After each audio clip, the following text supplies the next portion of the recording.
Talked by Svitlana Matviyenko, who most of you of course will know because she's the organizer of she's this symposium.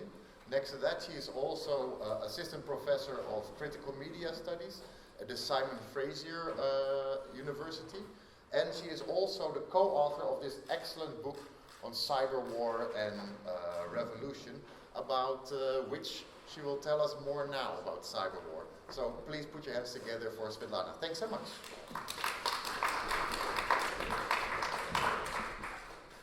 Thank you, Niels, and indeed, thank you all of you for staying here. So I'm really happy that these 2 days of symposium really attracted your attention, and we had a chance to talk about these very important matters and educate ourselves on the technological composition and social composition of the internet, which, of course, the object of, like such a complex object that needs so many questions, new understandings, etc. So my talk, as Niels mentioned, is focused on a data subject of cyberwar, and I will introduce a notion that is a kind of very important notion for my work, my own work, and the work, the common work, the joint work of mine and my co-writer, co-author of the book, Nick Dyer-Westford. So it's the notion of communicative militarism. Today, the practices of manipulation of users' opinion, spreading fears and noise are on the front pages and on everybody's mind. Digital surveillance or surveillance capitalism has finally become one of the major concerns across different discourses and fields. No matter what form it takes, subtle shaping of users' sense of reality, leaking, hacking, or direct attacks on critical infrastructure, cyberwar is fully integrated in the systemic operations of surveillance capitalism by sustaining crisis as a driving force of neoliberal economy and warfare. These discussions and reports on surveillance capitalism have to address the most disturbing aspect of aggressive data extraction as weaponization of communication. To do so, I will turn to Jodie Dean's earlier term, communicative capitalism. So I built the term of, or I refer to her term to build a new meaning and to kind of rethink it a little bit.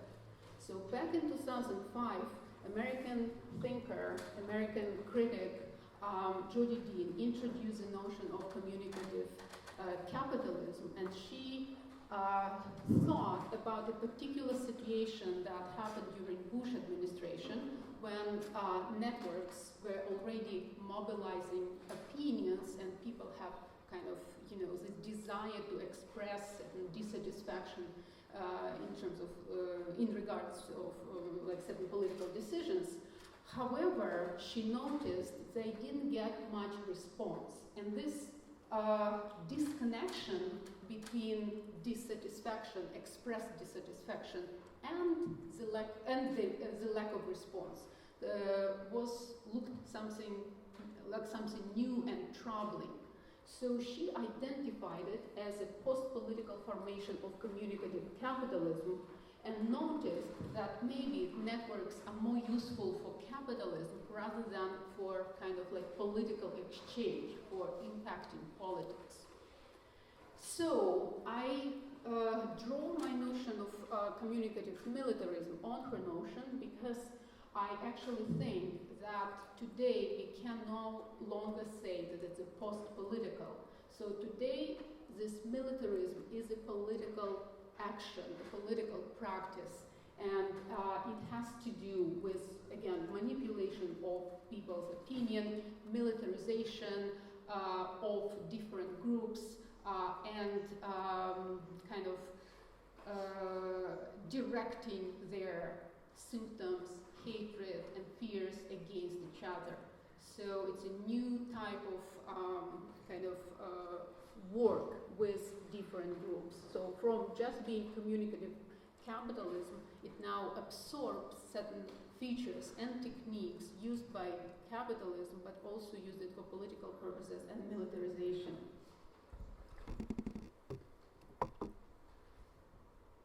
So now we must recast Dean's notion of communicative capitalism as communicative militarism in order to emphasize the nature of cyberwar as essentially capitalist project.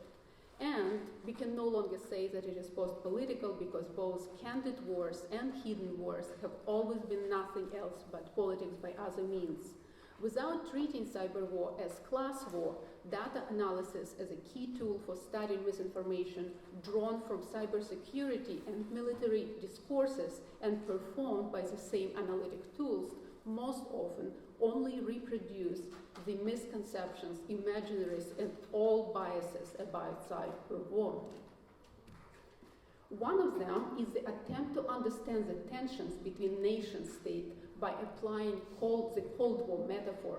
However, at stake in the Cold War were contending methods of production and opposed models of society, organized respectively around markets and planning. Even if it was somewhat forced, it still remained a compelling binary. Those hold over both popular and elite imaginaries was hardly diminished by the actual corruption or occasional collision of antagonists. In the new Cold War, no such epic binaries are in play. All protagonists are participants in the world market, differentiated at best along the spectrum that runs from free market neoliberalism to variants of state capitalism. These memories of past conflicts provide an irresistible ideological resource by which political elites, security agencies, and media continue to demonize competitors in a system to which they all subscribe. One of the most ambitious and sophisticated of all recent scholarly attempts to conceptualize the tensions and dimensions of how these false antagonists partake in the same system, and also the scope, depth, and configuration of this technosocial and geopolitical complexity of the planetary institutions that at the same time divide the world into sovereign spaces, but also undermine such divisions by either debordering or overbordering any said jurisdictions, is Benjamin Bratton's book, The Stack, that Geert also mentioned yesterday.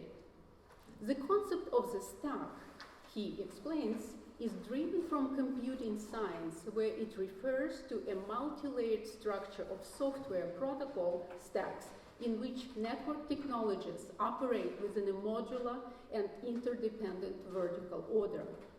For Bratton, it provides a model and a machine for a dynamic architecture of the planetary internet, described as a layered series of terrestrial, cloud, city, address, interface, and user operations. Yet, what is striking is the limited attention this otherwise comprehensive and skillful examination of digital networks gives to that most sovereign of activities, war.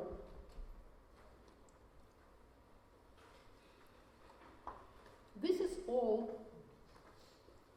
is all the more surprising because, as Benjamin Bratton acknowledges in the footnote, the modeling of this accidental megastructure of the internet as a stack of technosocial activities was pioneered within the US cyberwar agencies with very non-accidental strategic agendas. One of the NSA documents revealed by Snowden with this famous title, "Bad Guys Are Everywhere and Good Guys Are Somewhere," contains a diagram of the interactive map of the internet architecture in terms of the interdependent stack of geographical, physical network, logistical, cyber persona, and persona levels, derived from the work of the national security intellectual Paul Rosenquist. The diagram is defined as a tool that enables the NSA to conceive how to scan and disrupt the organizations of antagonists at multiple levels. The stack is a concept for cyberwar fighting. Cyberwar is a term with more than 3 decades of genealogy, that emphasizes the military centrality of information and communication technologies, as well as the cybernetic strategies of communication and control in war making, pointing back to origins in Second World War, cybernetics, and forward to the new levels of automation likely to characterize all social relations, including war making, in the 21st century. War becomes cyber prior to other spheres of capital. In our book with Nick Dyer-Risford, Cyberwar and Revolution, Digital Subterfuge in Global Capitalism, we explain that cyber warfare tactics are held to include multiple forms of hacking, from espionage to denial of service attacks and to critical infrastructure targeting malware. But wider definitions encompass viral propaganda and online psychological warfare. It has both defensive and offensive tactics, aspects, and may be distinct from, preliminary to, or simultaneous with other forms of hostility, including kinetic use of weapons. Conflicts such as those in Georgia in 2008, Ukraine, Syria, or Iraq are today both conventional wars and, at the same time, cyber wars. We propose to define cyber war as a manifestation of the recurrent technological revolutions by which capital periodically renews itself. For example, as the third industrial revolution, microelectronics revolution, computer revolution, information revolution, or indeed cybernetic revolution. Until recently, the military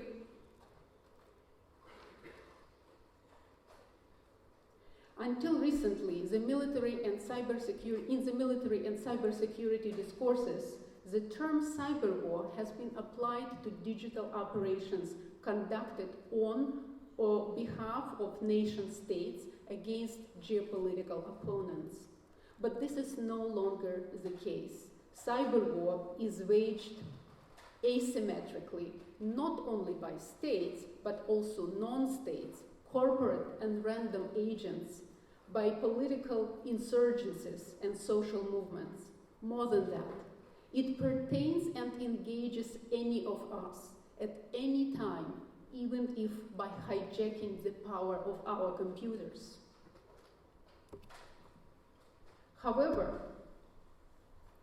to say that cybernetic capitalism creates cyberwar is, of course, too simple, because war almost inevitably comes first.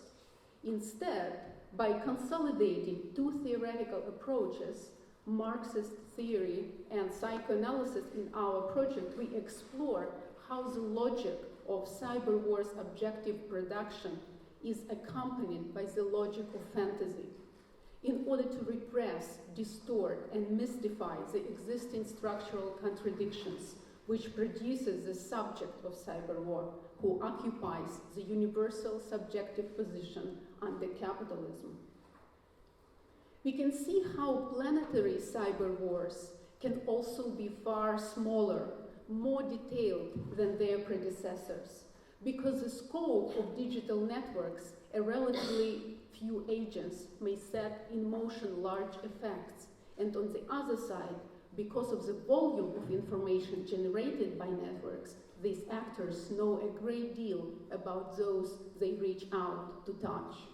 This is what Charles Duncan calls the hyper-personalization of war, when the weaponized big data produced by users gives the ability to pick out patterned particularities and to identify surveillance suspects at a granular level. war becomes incredibly targeted and it becomes incredibly algorithmic. Hyper-personalization of war can be illustrated by how cyberwar adopted the practices of personalized advertising. The case I want to discuss today demonstrates precisely that. You of course know the case that I want to talk about, which is the conflict that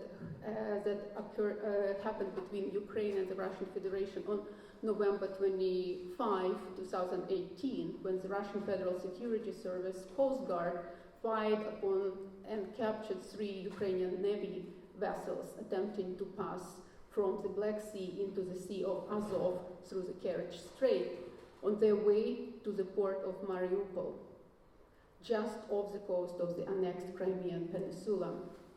After the annexation of Crimea by the Russian Federation in 2014, Google Maps was caught in political cheating, when in order to satisfy different users, the program supplied them with personalized versions of maps depicting the borders of contested territories, either dashed or solid, depending on the IP addresses and predictions of what the users wanted to see. So, and I want to read, I know there are very complex political realities behind the case that I'm talking about. However, I want to add to them another reading. This conflict can also be understood as a conflictual reading of maps. So here you see a version of the border when you search, for example, from the Netherlands, so from the IP address located in that country. So, and the border is depicted as dashed, meaning contested.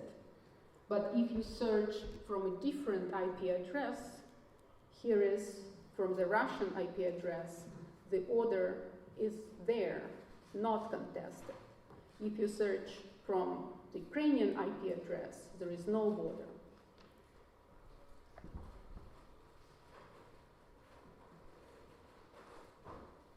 So, and today we know how powerful is Google search for producing certain epistemological differences, different understandings.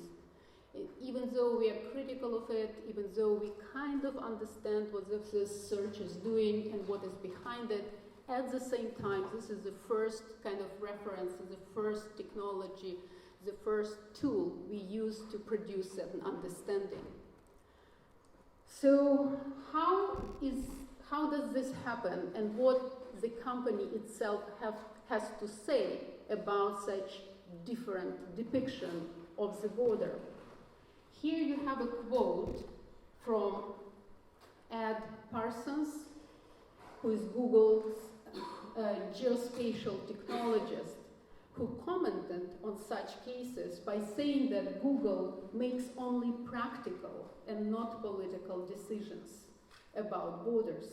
I guess, naively perhaps, we hoped we could have one global map of the world that everyone used, but politics is complicated. In some countries, we are legally obliged to present borders in a particular way. We want to represent the complexity of the world, and that sometimes leads us to these awkward situations. Another reason why Benjamin Bratton model, stack model, seems so important is that it substitutes the notion of the global with the planetary by allowing for the post-global topology to emerge on the place of the old spherical metaphors. Zygmunt Bauman and his co-authors, for example, used a topological figure of the Möbius strip to demonstrate the dilemma of a user as data subject, being at the same time global subject, citizen of the world, and the local subject, a citizen of a certain state. This topological figure with two imaginary sides and one continuous twisted surface demonstrates the process of debordering jurisdictions, but only for the flow of information, while arresting a user, the subject of different state, corporate, or religious laws.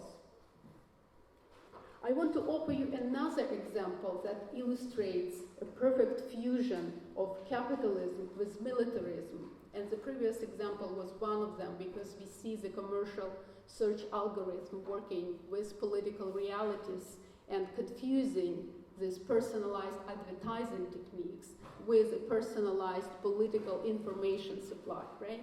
And so here is another example that also speaks to this fusion. You might have heard about Christopher Wiley, the Cambridge Analytica whistleblower, who claimed to have made Steve Bannon's psychological warfare tool. But now he's hired by H&M. In both cases, he does the same thing. Micro-targeting users for purposes of persuading them to either vote for Trump or to buy H&M clothing. This makes clear that misinformation, or so-called fake news, accelerated in the information capitalism, is constructed like an ad. An ad is a blueprint for fake news, mostly a lie, but with a tiny drop of truth, personalized and directed towards the needs, expectations, and most often unarticulated fears and desires of online consumers. The type of political targeting existed before 2016, of course, and was used earlier, at least in Mexico, bringing, for example, President Neto to power, and in several African countries. Also, Brexit campaign, too, was run as online ads and not without Cambridge Analytica partners. Now it has become the way to brainwash users for political purposes and simultaneously for commercial purposes, to optimize the supply chain by better understanding consumers, collecting data for fabricating messages in exactly the same way for politics and for consumption. A little more than 2 weeks ago, on September 24, in the processes leading to potential impeachment of the American president, and when these processes were mobilized, one of his phone calls, as you of course know, have been unclassified, scrutinized, and brought to public attention as a proof of corruption. This is a conversation between President Trump and President of Ukraine, Volodymyr Zelensky. The explosive facts that were so disturbing for the Americans are deeper in the text, but what draws my attention here is right in the beginning. So this is a moment when Trump congratulates Zelensky on the amazing victory, and Zelensky responds the following: "You are absolutely right, Mr. President. We did win big, and we worked hard for this. We worked a lot, and I would like to confess to you that I had an opportunity to learn from you. We used quite a few of your skills and knowledge, and were able to use it as an example for our elections. And yes, it is true that these were unique elections. We were a unique situation that we were able to achieve a unique success."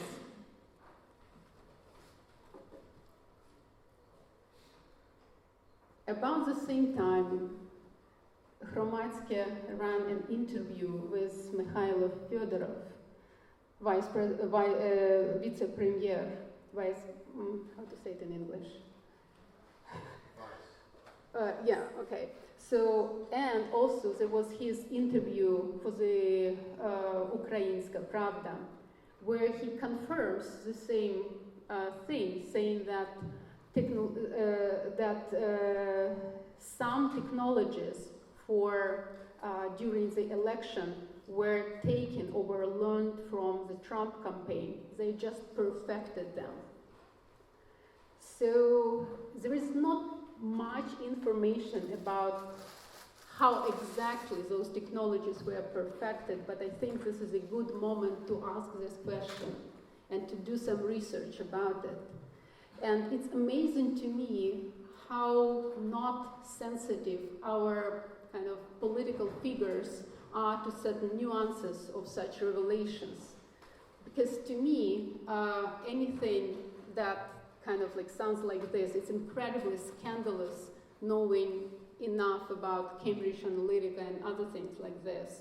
But in our context, they can boast about this sort of micro-targeting in media.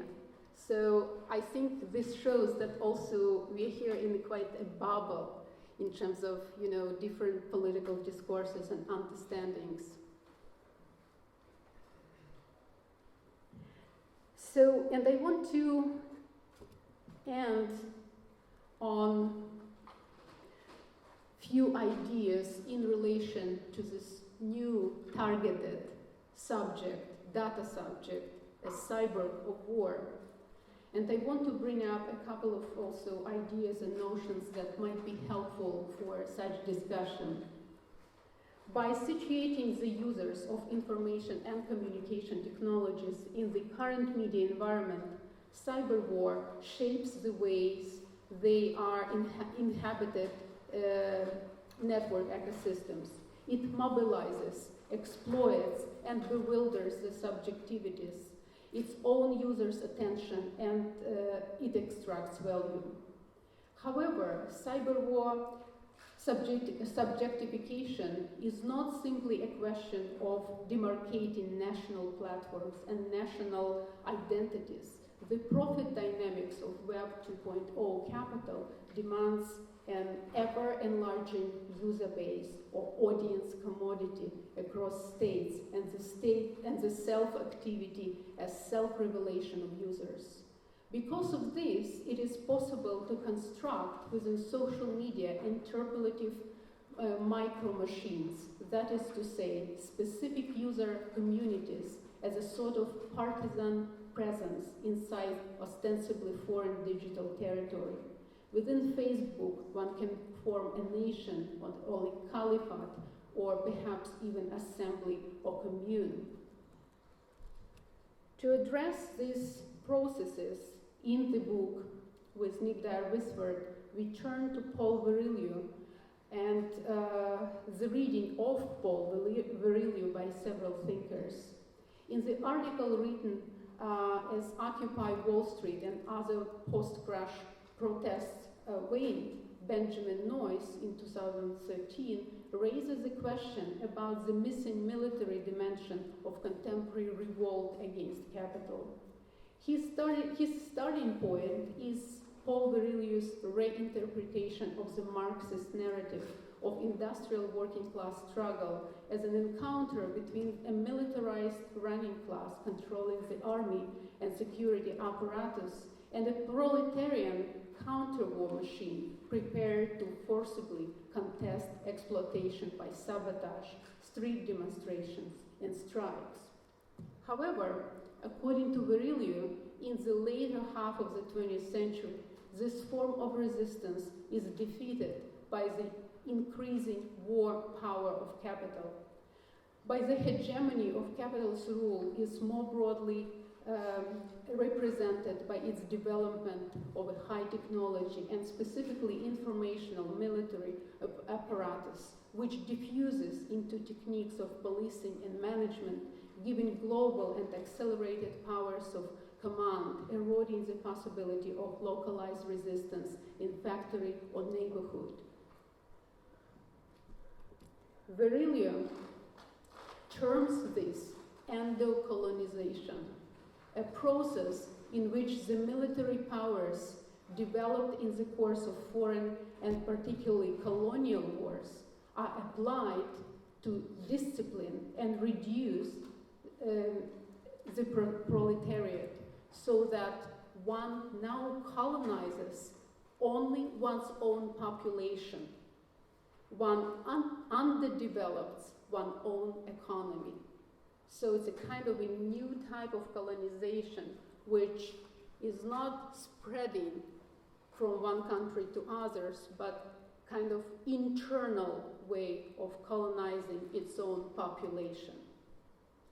As Udo Crotsworth explains, Virilius throughout his work develops this concept in rather diverse directions, but it broadly refers to the intensification and extensification of war within throughout actually existing state forms, an inwardly directed expansion of the principle of the state, manifested in the increasing militarization of the social.